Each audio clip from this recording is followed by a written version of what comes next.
I'm a runner with a strength-based background, so it's the perfect combination on paper for a good Hyrox performance. However, on race day, I was well and truly humbled by the Hyrox format. In this video, I'm going to talk through what my fitness levels and preparation look like, what actually happened on race day, and the key lessons learned and some hopefully good tips that I could pass on to anyone looking to complete a Hyrox soon. Starting with some important background about me as an athlete. I've been doing strength training since I was 16 years old. I'm 34 now, and I've been running seriously for 2.5 years. And 6 weeks prior to the Hyrox, I ran a half marathon in 1:26. So I felt like that was a great benchmark for which to start predicting what kind of goal time I should have for the Hyrox race. My logic went that I just averaged about 4:07 per kilometre for 21 kilometres in a half marathon. So if I add a bit onto that and let's say conservatively go 4:15, those can be my running splits for the Hyrox 8 kilometres worth of distance that you've got to complete within the race. I thought this to be really conservative, but actually it turned out to be really optimistic. And what actually happened on the race day was nothing near that, which I'll come on to. In terms of preparation, I mentioned I do strength training. So I've been really just like maintenance training for the last few years. I just completed a strength block that was more running focused a couple of months before. So I was strong by probably average standards, but it turned out that Hyrox required a different kind of strength and power. To prepare for the race, the first thing I wanted to do was just do all of the exercises and just get comfortable that I could do the movements without hurting myself. So I started adding 1,000-meter ski and row to the beginning and end of my sessions, my weight sessions. I did wall balls and lunges just intermittently. The big realization I had was when I started doing wall balls and I felt how taxing they are on the body. And when I realized you had to do 100 of those, I think that was when the reality of what the challenge of Hyrox, which I'd honestly underestimated up until this point, that was when the challenge really hit home. The exercise I was most worried about was the sled, just because of the technique. I saw it as a potential injury risk if you do it wrong. So I went to somebody who's done a lot of Hyroxes and I trained with them, and he showed me the technique, and that was really, really useful. And probably my first piece of advice is just find someone who knows what they are doing to show you the technique. But rather than limit it to just the sleds, do that for all of the stations. So as well as adding some just mini circuits into my normal weight sessions, I did probably 3 or 4 simulations where I actually did the stations and then ran a kilometre on the treadmill. And that to me felt like the perfect way to prepare. However, doing that in the gym compared to then doing them all back to back turned out to be, again, a very different experience. In the peak session, I think I did 6 of the exercises in one simulation. And gradually, as I'm working through these, I'm doing some of the exercises, I'm starting to put in estimated times next to each station. I've put my run as 4:15, so I've added up what 8 of those would be. And then I've looked into the stations, and I started off looking at what the average time was for a male in my age category. And then as I started doing some more and completing the full station along with a run, I started putting in my estimated times. And I landed on a goal of 1 hour 15. And I haven't mentioned it yet, but I did the open weights. So this wasn't even the pro weights. Lots of people had warned me about the rock zone, and this is the space between the run and the stations where you have to actually get to the station, and that can add a bit of time. All of this was added into my, what I thought was a conservative 1 hour 15 goal. On to race day, and after I've warmed up, I start the race, I do the first run.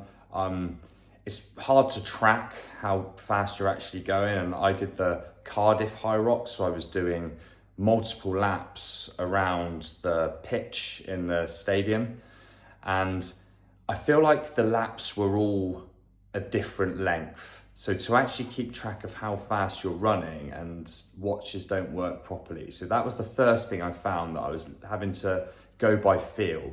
So another tip would be to learn what the pace feels like rather than rely on a watch.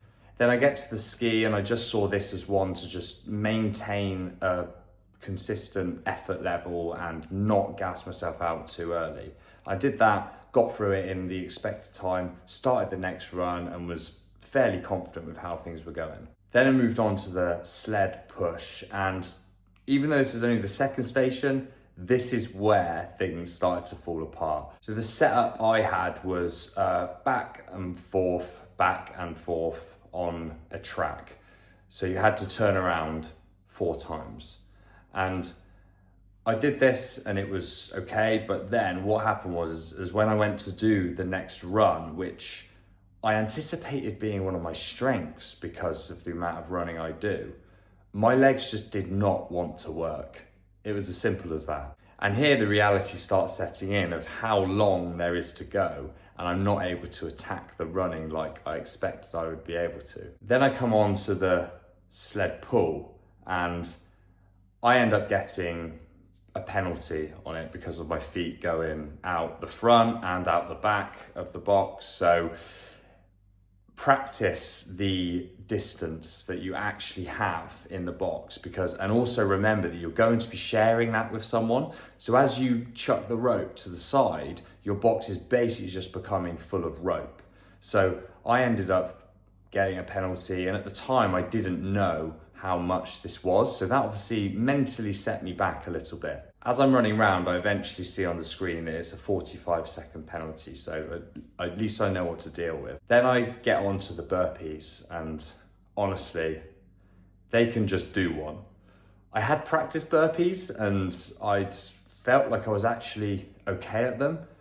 However, after doing the 3 exercises before and doing the full 80 meters, it just felt never ending. To top it off, I get to the end and I hop over instead of a proper jump. Then I get told to do it again. So this just again puts me in the worst mood you could think of. At this point, my heart rate is through the roof. I think it's hitting about 196, which I haven't seen in a long time. But it didn't actually feel like you're pushing flat out. That was the weird thing about it. I think the combination of what burpees are like to then go into a run really just set the heart rate flying.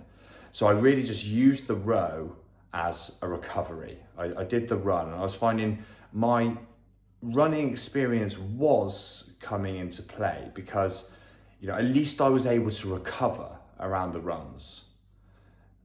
The big realization I had was I thought I was going to be able to attack the runs. So they would be my strength, where I could actually just go hard.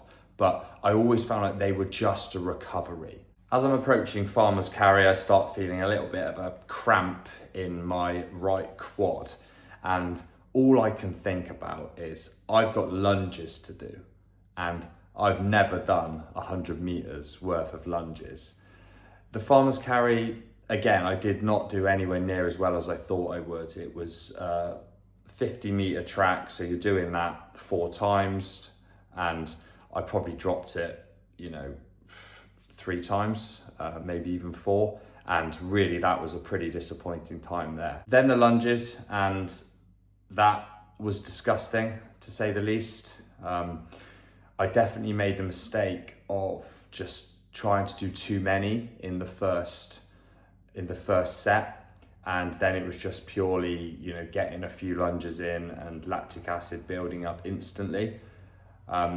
This was the second one that just seemed to go on forever. Run into the wall balls. I'm looking at my watch and I can see that I'm about an hour and 5 in, and so 10 minutes for one more kilometer run and the wall balls. That seemed possible, but I was defeated mentally. I didn't want it that much. I also had the penalty, which again just made me think, I don't want it enough to really, really hurt myself trying to do this. Get into the wall balls and I start throwing them up. Again, I make the same mistake as I did with the lunges, is I try and do too many in the first set and then I'm just recovering. I've also got a judge right behind me. We were very early starting off, so there was lots of judges per athlete, and I can hear him in my ear saying, go lower, go lower. I was mostly worried about missing the target to get no reps, but I didn't realize you actually also get no reps for not going low enough. So every time he was saying go lower, he was actually knocking off a rep. So at the end I looked at it and I had about 10 no reps, which obviously made a massive difference. So eventually I get through the wall balls and I cross the line in 1 hour 17, and he had on the 45-second penalty to that as well. It was about 1 hour 17:45. So not bad, but not great. So what are the lessons I learned and what tips would I pass on? And I guess, would I do another one? The first key one is longer to prepare, and prepare more specifically for Hyrox. Don't assume just because you are strong and because you are good at running, this will lend well to Hyrox. It will help you, but you need to condition yourself. The main thing probably is running on really fatigued legs, because I just felt like mine did not want to work and I could never run the paces I knew I was capable of. The second is strategy. The time will probably be lost on the stations, so focusing on them is important if you are already good at running. I looked at it and I thought, I aimed for 4:15, but if I took off 15 seconds per kilometer and started running 4 minutes per kilometer, which I now learn to be like what the elites do, you're only actually saving 2 minutes. Yet I know with my strategy on the wall balls, the lunges, the sled pull, of course, because I had the penalty, probably the burpees as well, I probably lost more than 2 minutes on all of those. So if you're a good runner, don't be afraid to slow down your run in the aim of focusing on getting those stations times better. Again, sticking with strategy, for the lunges and the wall balls, I would now split them into smaller sets. So the lunges, maybe I would do 10 before having a rest. The wall balls, I'd probably do 5, unless I was better conditioned next time. The reason is this, you will stop the lactic acid from building up, and actually your rest will just become longer and longer and longer the more tired you get, and you'll probably start doing less and less and less reps. So if you can do 10 quick lunges or 5 quick wall balls and then stop and just keep doing that, I feel for me that would have ended up in a much better time than the way I approached it, which was to try and get as many reps in early and then just slog it out to the end. Finally, just make your simulations as accurate as you possibly can. Make sure that the sled box for the pull is the same distance and size as what you're going to actually be doing it on. The lunges, burpees, just do the actual distance along with a run, just to make sure you are mentally ready for that. the wall balls, don't ever try and use a different weight or a different height for the target. And remember the going lower bit, which I didn't know. Ultimately, have somebody who knows what they're doing just show you to start with. Trying to wing it, you're just basically writing off the first one as a practice rather than trying to get a good time. This preparation can be done before. Would I do another Hyrox? And the answer is not in the immediate future, but I'm definitely keeping an eye on it, and I would almost definitely do a doubles and possibly a singles. But for me, where my focus is marathon running, I don't see them as complementing each other too much. If I was more of a shorter distance runner, perhaps. Also, if I'd have done a slightly better time, that might have motivated me more to do more. But with it being fairly average, I wasn't that driven to carry on. But it's captured my interest, and I'll be keeping an eye on it, that's for sure. Hope that was useful for anybody doing their first Hyrox, and for people who have already completed one, it'd be great to know if you can relate to my problems or if you have any tips as well based on what I've been through. I'll be back to running based videos for the next one, so like and subscribe if you'd like to see more about that.